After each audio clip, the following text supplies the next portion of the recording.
خليني اقول لك سر صادم جدا عن كندا. في 2 مهاجرين عرب وصلوا كندا في نفس اليوم. الاتنين بيشتغلوا في نفس المجال وبياخدوا تقريبا نفس المرتب. بعد 3 سنين الاول عايش في شقة ايجار صغيرة مديون، وفي اخر كل شهر ما بيفضلش في جيبه ولا مليم، وحاسس ان كندا دي عبارة عن جحيم. والتاني اشترى بيت كويس، عنده مدخرات في البنك، وعيلته عايشة مستورة ومرتاحة ومبسوطين جدا. الفرق بين الاتنين دول مش الشطارة ولا الحظ. الفرق إن الأول نزل في المكان الغلط اللي بياكله هو حي، التاني عرف السر واختار المقاطعة الصح. وقبل ما نكشف السر ده، لو أنت لسه مش مشترك في القناة اشترك دلوقتي وفعل الجرس علشان تكون معانا أول بأول. ولو بتشوفني دلوقتي من على الموبايل ما تنساش تضغط على زر الهايب، ضغطتك دي بتدعم القناة جدا وبتخلي الفيديو يوصل لكل عربي محتاج يسمع الكلام ده ويحميه من الغربة الصعبة. يلا بينا.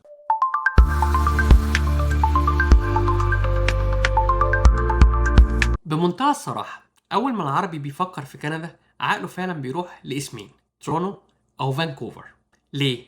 علشان السمعة وعلشان فيهم مجتمع عربي ضخم. بس الحقيقة الحراقة اللي محدش بيقولك عليها إنك علشان تعيش مستور وكويس في تورونو أو فانكوفر النهاردة أنت محتاج دخل عائلي مش أقل من 85,000 أو 100,000 في السنة. الإيجار لشقة صغيرة من غرفتين وصالة ممكن يكسر ال 2500 أو 3000 دولار، وبيعلى لو انت دخلت على الداون تاون. because the rent is so high. يعني مرتبك كله تقريبا بيروح في الايجار والاكل وبتصفي على الحديده. ده غير ان سكور الهجره CRS هناك بيبقى تعجيزي وفي السماء لان المنافسه هناك على اشدها. خليني اصدمك بالارقام: لو بتاخد 70,000 دولار في تورونو انت كده تحت خط الضغط المالي. نفس ال70,000 دولار دول في مقاطعه تانية هيخلوك عايش مبسوط وكويس. في المقابل في مقاطعات ومدن تانية في كندا ال50,000 دولار بس في السنة يعيشوك كويس جدا، إيجار رخيص والخدمات متوفرة، والهجرة ببرامجها المحلية بيبوسوا إيدك علشان يدوك الإقامة الدايمة أو PR. تعالوا نمسك المقاطعات دي بالتفصيل ونشوف مين فيهم الأنسب لجيبك ولمجالك. قبل ما نغوص في التفاصيل حابب أقول لكم حاجة مهمة جدا: الرحلة دي محتاجة صحبة، وعلشان كده احنا عملنا جروب للتليجرام. الجروب ده مش بس للأخبار، ده بقى زي العيلة، بنتكلم فيه وبنشارك فيه كل حاجة مع بعض. لو عاوز مكان تتكلم فيه براحتك وتلاقي حد يسندك بمعلومة، الرابط هتلاقيه في الوصف. وبرضه ممكن تعمل سكان للQR. نيو برانزويك ونيو فاوندرلاند دول وحوش الشرق الأرخص في كندا. لو هدفك الأول والأساسي هو أرخص معيشة وأسهل امتلاك لبيت، يبقى عينك على الشرق الكندي. مقاطعات زي نيو برانزويك أو نيو فاوندرلاند هم دول الجوهر المخفي. تخيل إن متوسط سعر بيت كامل بالجنينة بتاعته في نيو فاوندرلاند حوالي 300,000 دولار، في الوقت اللي الشقة الاستوديو فيه في تورونو بتعدي المليون. يعني اللي بتصرفه في تورونو على الإيجار بس تعيش بيه هناك أنت وعيلتك مستور. حتى الحد الأدنى للأجور هناك بيتعدل على طول علشان يخليك تقدر عايش مستريح هناك.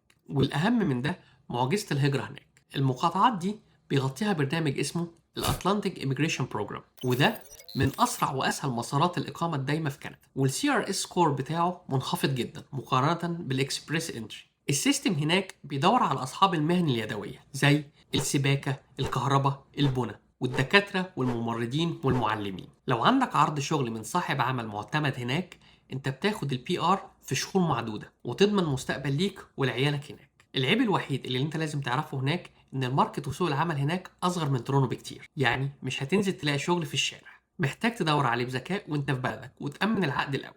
Be smart about it. تاني مكان ساسكاتشوان، ده بقى الذهب المخفي واقل ضرائب مبيعات. المقاطعة دي مظلومة اعلاميا جدا بين العرب، بس الارقام بتاعتها تخليك تغير رأيك فورا وتبتدي تدور عليها وتكتب ورقك فيها. ساسكاتشوان عندها ميزة مش موجودة في أغلب كندا: أقل ضريبة مبيعات إقليمية 6% بس مقارنة ب 13% بأونتاريو. يعني كل حاجة بتشتريها في السوبر ماركت، كل اللبس، كل الأجهزة الكهربائية، كل الخدمات بتوفر فيها حوالي 7% كاش في جيبك من أول يوم. على مدار السنة ال7% دي بتعمل لك آلاف الدولارات مدخرات. برنامج الهجرة بتاعها SINP بيعتبر طوق النجاة الحقيقي للسكور بتاعهم منخفض في الإكسبريس إنتري، لأن عندهم ستريمز أو مسارات مرنة جدا وأحيانا ما بيطلبوش عرض عمل، وبتعتمد على تلبية حاجة المقاطعة في قطاعات الزراعة والتعدين والطاقة اللي بتكبر بسرعة الصاروخ فيها. العيب الوحيد فيها إن الشتاء بتاعها قاسي جدا،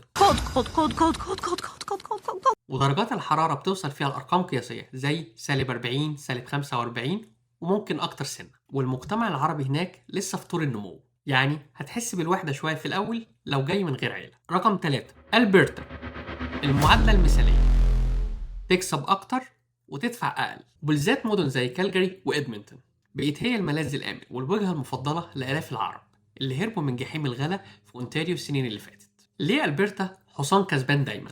أولا مفيش ضريبة مبيعات إقليمية خالص، يعني بتدفع بس الضريبة الفيدرالية 5%. الرواتب في ألبرتا من الأعلى على مستوى كندا كلها، ماني ماني ماني ماني ماني، بسبب قطاع الطاقة المتجدد، النفط والتكنولوجيا والبناء. في نفس الوقت تكلفة السكن والمعيشة فيها تعتبر معقولة جدا مقارنة بكابوس فانكوفر وتورونو. برنامج الهجرة بتاعهم ال AAIP ممتاز جدا، وميزته الكبيرة إنه بدون رسوم تقديم في كل المسارات، يعني حتى الهجرة نفسها مش هتكلفك رسوم حكومية كتير. كالجاري بالذات فيها مجتمع عربي ضخم ومساجد ومطاعم وحياة اجتماعية تخليك ما تحسش إنك في الغربة. Very good. مانيتوبا، بوابة الأمان والكهرباء الأرخص في كندا. نيجي بقى لمانيتوبا، ودي عاصمتها وينيبيج. ومن واقع تقارير الإحصاء الرسمية وتجارب المهاجرين هناك في سر مهم جدا مخلي المقاطعة دي واجهة ذكية جدا ماليا. مانيتوبا بتتميز بأنها بتقدم لك أرخص أسعار كهرباء وتدفئة في كندا كلها، وفي بلد زي كندا فاتورة التدفئة والكهرباء في الشتاء مش حاجة صغيرة. في مقاطعات تانية ممكن ظهرك يتكسر عشان تدفع فاتورة الكهرباء ما بين 400 ل 500 دولار في الشهر في البرد. It's too expensive. مانيتوبا بتدفع أقل. برنامج الهجرة بتاع مانيتوبا MPNP هو واحد من أقدم وأقوى البرامج الإقليمية في كندا. هو مبني على فكرة الترحيب بالناس اللي بتيجي وتستقر وبتبني مجتمع حقيقي. المجتمع العربي في وينيبيج والمنطقة اللي حواليها مجتمع قوي ومترابط، في مساجد ومدارس عربية وجمعيات بتساعد القادمين الجدد من أول يوم علشان يقدروا يقفوا على رجليهم في سوق العمل ويلاقوا السكن المناسب. العيب الشتاء هناك بارد جدا ومحتاج استعدادات كويسة وجاكيت محترم، بس الدعم المالي واستقرار الفواتير والسيستم المريح بيعوض التحدي ده. الجدول السحري لاختيارك. علشان ما تحتارش وتشتت نفسك خليني أقولك الخريطة دي كلها في 3 جمل واضحة. لو عاوز أرخص بيت في كندا وأقل مصاريف معيشة اطلع فورا على نيو برانزويك أو نيو فاوندرلاند. لو عاوز أعلى مرتب مع أقل ضرايب ومجتمع عربي كبير ألبرتا هي مكانك من غير تفكير. لو عاوز توازن مالي وفواتير رخيصة ومجتمع عربي يشيلك من المطار مانيتوبا مستنياك. المعادلة في 2026 اتغيرت تماما. عصر إن كل الناس أول ما تنزل على ترونو وتتصرف أول ما توصل انتهى، وصاحبه بيفلس وبيضيع شقة عمره على الفاضي. دلوقتي عصر المهاجر الذكي اللي بيختار مقاطعته بناء على جيبه، على مجاله، على مستقبل أولاده المالي. كندا مش ترونو، كندا مش فانكوفر، كندا بلد عملاقة وفرص النجاح والاستقرار فيها موجودة بره المدن الكبيرة. ناس كتير حكمت على كندا بالفشل والظلم لأنها نزلت في المكان الغلط. اختار صح من الأول علشان تعيش مرتاح وتختصر سنين. دلوقتي انزلي تحت في التعليقات واكتبولي بكل صراحة انت شغال في مجال ايه وبتفكر في انهي مقاطعة من اللي انا قلتهم النهاردة وسبب اختيارك للمقاطعة دي، وهرد عليك واقول لك المقاطعة دي مناسبة لمجالك وشغلتك ولا لا. وما تنساش شارك الفيديو مع اي حد من اصحابك محتار وبيخطط لكندا علشان تفيده وتوفر عليه سنين من الديون والتعب. واشترك في القناة لان السلسلة دي لسه فيها اسرار كتير هنتكلم عنها بالتفصيل. واشوفكم الفيديو الجاي في كندا بعيون واقعية. لايف ان كندا بداية الحكاية، حلم بيكبر جوايا خطوة للي جاية، من البرد للتحدي أنا لسه مكمل. لايف ان كندا أرضي قصتي للأفضل.